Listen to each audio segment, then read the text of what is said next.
This is Energy of Business Moments with Michael Sipe, the show that takes you around the world to share interviews with some of the most successful and relevant people on the planet. Hear their stories and get the most important business lessons they have learned on their road to success, and get exclusive advice on how to implement their business success into your life and business. Energy of Business Moments is brought to you by the Strategic Advisor Board and your host, Michael Sipe. Hello, everyone. Welcome to the Strategic Advisor Board Energy of Business Moments podcast. I am Michael Sipe, and today for the show, I am pleased to introduce Chad Verdaglio of Sawyer Aviation Group.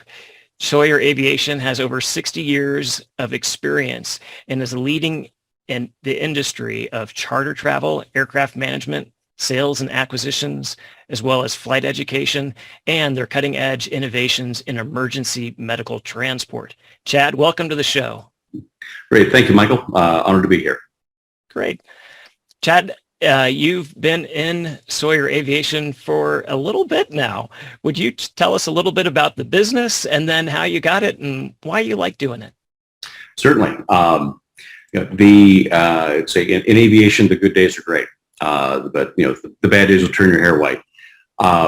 Been involved with Sawyer Aviation on the business side for 20 years, and basically it's a summer job that just morphed over into something much more. Sawyer was founded in 1961 by its founder Daryl Sawyer in Phoenix, Arizona. I actually did all of my flight training except for my private pilot license, your first rating, at Sawyer Aviation through just kind of a wild turn of events. Went off, did a few other things, a few companies, some things in kind of advertising and tech, and even helped run a political campaign. And basically, while I was exited tech, took the summer off. I was going to go back to school, and hadn't flown in a few years. The place where I'd learned to fly, I saw they had moved from Sky Harbor, the main airport in Phoenix, to kind of the business airport in Scottsdale, Arizona, in the Phoenix metro area. And anyway, filled out the little information form and said, "Hey, we see you have all your ratings. We see you're actually an instructor. So would you like a job?" And it's like, perfect. This is great. No board to contend with, no investors. Absolutely, would love to do this for 3 or 4 months until it's time for class to begin in the fall. Go back and get my master's. And so then a few days in, they said, "Do you know anything about business plans?" I said, yes, having had to raise money for startups and things like that. And so they asked, help us develop these other divisions of the company. So basically came up with a plan. They said, "This looks great," and it was actually owned by. It changed hands, went from the founder, Daryl Sawyer, to Jerry Moyes of Swift Transportation. We've seen the trucks on the road. And then his personal CFO, kind of right-hand deal guy named Jim Miller, purchased it from Jerry, moved from Sky Harbor to Scottsdale, and put his brother in charge.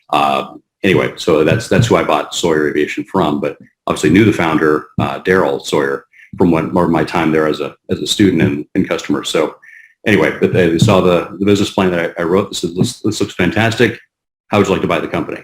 So, and then I said, well, I don't know. Let's say, I always wanted to get to aviation. Always wanted, eventually, for maybe owning a few different other businesses, wind up, in aviation. That could be kind of an ultimate dream.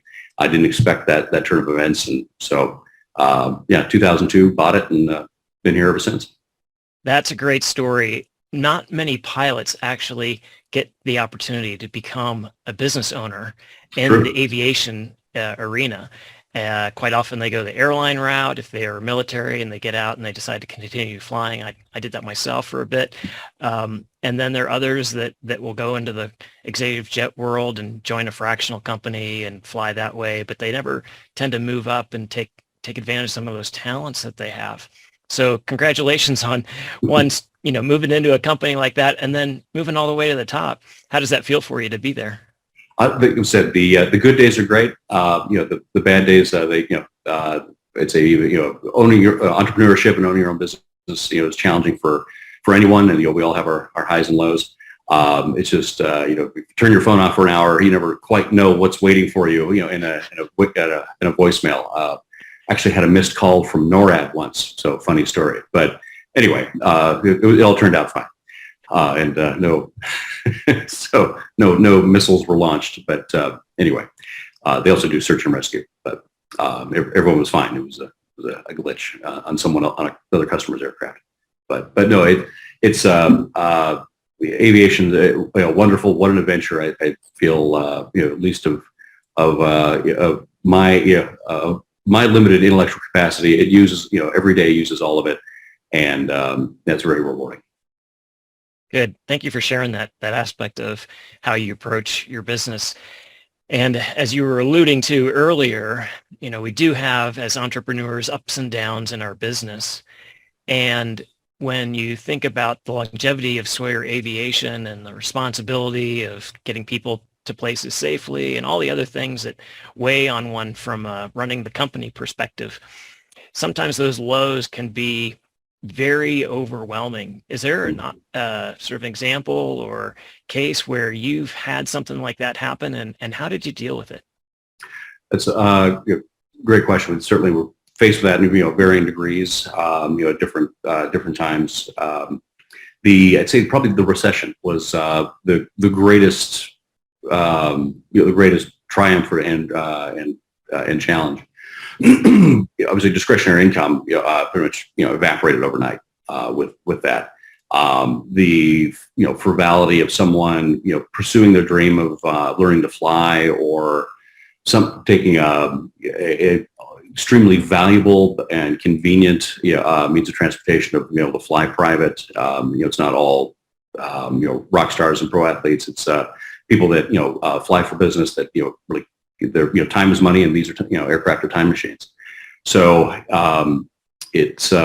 but we had to make a lot of adjustments. We had get very, very lean, and I quickly identified that momentum was absolutely going to be the lifeblood, or the oxygen to carry us through this time, and that was so the recession.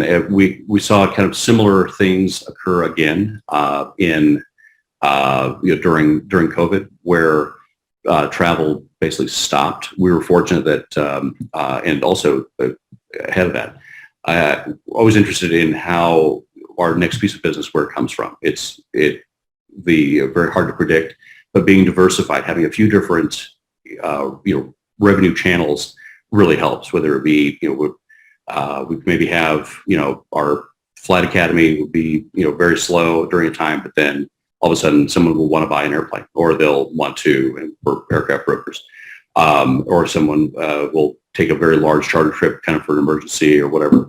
This is so having those multiple lightning rods on your business to allow fate to strike and to give you that benefit of that surprise piece of business that carries you through. Yeah, the perspective of knowing that you need multiple angles of having revenue come in. It's the same thing that the investment advisors will say about diversifying your portfolio. Don't have your eggs all in one basket, because when that one basket goes away, now you got nothing, right? That's right. And so same thing for the revenue side, is to have those other things going. And if you could you share a little bit more about how you kind of thought about those other lightning rods that you refer to when that downturn happened during that first recession? Mm-hmm. Certainly. It was, I think, much of it, I'd love to say it was some, grand plan, but it was really, more of it was reactionary. Fortunately, in aviation, there's a lot of different, almost like a hotel. It has a restaurant, have a spa, whatever, golf course. So it's, just by nature of the business, we have, multiple, revenue lines. And always looking for new ways to diversify or kind of control the service vertical. If we're already touching this, well, can we do that too? Or, basically by really owning the customer, what else does the customer need? And if anything, keeping them from going somewhere else, where someone else can get, kind of get their hooks in it and lose market share. We just want to keep them all in house. Even if something is a marginal business, we just, it's like everything you need is right here. Kind of, the hotel, analogy, we want them, or a casino almost, we don't want you going outside the casino. We want you to stay in the hotel for, breakfast, lunch, and dinner, and, stay, keep basically spending your money here. and take care of them as a result, make them feel welcome, make them feel that their presence is appreciated. Yeah. So that really sounds like what you were remembering and focusing on was that customer service component of being able to provide more value to stay in-house, obviously. And Completely. what it strikes me as interesting is when people hear the word innovation, they usually think technology, whether it's software or hardware. But I think also from a business perspective, especially an owner who's running a business, an entrepreneur, that you just touched on a very fundamental rule in that we always have to innovate in the customer space. What's the next value add that we can put onto what we already offer that is just a little bit different than what the competition offers or somebody else offers, so that we're not only providing something new and unique, but we're also providing value to the customer. And so it sounds to me like that was a big part of how you guys expanded. Was it was a crisis space, but you saw opportunity to expand into a new market segment that maybe others hadn't been into, that gave you a distinct advantage over others because you had that much more customer service, and then you followed through to make sure that people were loyal and developed a loyalty to the company because you added that much more to it. How accurate is that? Oh, absolutely. I think there are probably three distinct phases from basically the last 20 years of private aviation. Pre-recession, it was almost like way maybe stock trading was in the 80s, where the information was highly guarded. You had to go to the big institutions to place a trade or to get transactions. They were really the gatekeepers to this world of finance. So really, anyone in the space kind of became a de facto gatekeeper, and there's value. Recession happened. Whole new set of rules. We were fortunate that we operated aircraft that could be operated inexpensively. We had basically light jets that were extremely fuel efficient, that could get, with all the seats full, the same seat mile per gallon as a car. It'd be like if 8 cars all drove in the same direction, they burned the same amount of gas as this one jet. And at times during the trough of the recession, we were the busiest light jet at the Scottsdale Airport. We kind of one of the busiest business airports in the state and in the region. We also operated a smaller aircraft, that single engine airplane with a built-in parachute called a Cirrus. It's the number one selling single engine aircraft, and for kind of those, and we did that as really a price leader. Very comfortable, very automotive-like interior, and so at least we could get someone on price and then maybe upgrade them to the jet, to have that diversification where if you tried to broker that or anyone else in the industry, they didn't really have that option. So it was a little bit of a race to zero during that time. But the main thing was, like you said, offering value, offering customer service, and really make sure we do everything we could to own the customer. So when kind of the clouds started to part and the rain stopped, we were able to be in a position to have at least a decent foothold, to grow and move up from there. And then with that, we saw some things, some regulatory challenges, just getting things to the FAA. They don't always move as fast as we like. So that old saying, what got you here won't get you there, eating your own lunch. So, again, retooling. So now it's okay. We can't operate as this, tiny, tiny mouse hiding in the rocks during the meteor shower. We have to get a little bit bigger. We have to add some people to that way we can kind of attack the regulatory side, be a little bit better at that. So when we send something through, or we want to add a new airplane, it's a lot of paperwork. The first jet we added, it took us nearly a year to do it, and that's not uncommon, unfortunately. That was using an outside consulting agency that does nothing but just this. So we wanted to make sure that we got faster at that. So we wanted to add a little bit of weight, add a little bit add some more talent to our team, so that we could be in a position to handle that growth. The old saying is, luck is when preparation meets opportunity. So already having those people, even if we didn't have them full time, that we could call upon them. That way we'd be ready for growth. And when something did fall in our lap, we're like, absolutely, we can, take this bigger airplane or this other piece of business on, add to our capacity, and then, be able to give that out to our our customers. So it's, and I think now what we're seeing is we're almost into a fourth stage of private aviation, where it's almost just like anything, supply. Supply is so limited. Not to say that a lot of companies have become order takers, but that won't last forever. So we're seeing the type of aircraft. We did really well operating these very fuel efficient, light cabin or small cabin aircraft. So now the demand is for longer range. People have become a little more sophisticated. So now it's, how do we move up into the end with combined with inflationary prices? That airplane that was $3 to $5 million is now $10 million. Cough. So as if aviation wasn't already capital intensive enough, it's how do we bridge that gap? So we've had to add more, financial brain power. I just brought on a new CFO, a new accounting firm. Just all these other things. We're looking at our contracts. So it's kind of, even though we're a 61-year-old company, we're a 61-year-old startup. It's every day is new. It's whatever got us here, the old ways won't work for us. So just knowing that, and just knowing that we've got to learn, or at least try to look at our business in a fresh way every single day. Even just contracts and arrangements with our some of our aircraft owners, some of our key clients. It's really, we have to and they realize it too, that there needs to be be open to reevaluation and seeing that everything is tuned for the current market.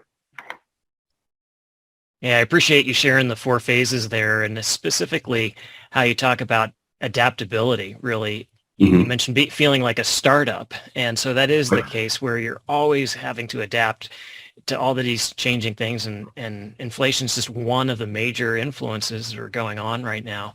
But what I really hear from you is this sort of perspective of, no, we are continually evolving. And so you have that mindset, that energy of continually evolving, and knowing that we just need to stay ahead in all these areas and maybe relook at some things, so that we're continuing to operate in a way that we can adapt a lot easier rather than staying stagnant. Yeah. Well, that's a great perspective. Speaking of perspectives, sometimes we have absolute highs, joys from running a business. So maybe sometimes it's not that often, but other times it can be so deeply rewarding. How about for you? You've been obviously in the aviation industry a long time now and seen a lot of things, but what for you and where you sit has been most rewarding, that really left you with an emotional high? There have been so many. Say that I think owning your own business is kind of a combination of dealing with maybe two emotions of fear or concern, mixed with delirious optimism. That was a term I heard actually yesterday. I thought just hits the nail on the head so perfectly. One of the most interesting things is seeing, the most rewarding things is seeing a kind of the system and thing that you put together and your team working together kind of as you envisioned, and helping to communicate your vision and have others share that. But specifically is when people are able to operate and thrive, really basically building this organization that offers the private aircraft charter, the medevac flights, teaches people to fly. We help rescue and fix people's airplanes if they're stranded somewhere. Seeing them upgrade their aircraft, and it's such a aircraft ownership is such a point of pride. It's that this kind of crown jewel in all their things. They've worked so hard to get to a point in their life where they can do that, even if it's just a 4-seat single engine airplane. Still, they own their own airplane and the power to go where they want when they want. I guess being a part of that and helping deliver that for people, being really the platform that enables that, that's pretty cool. I really like that.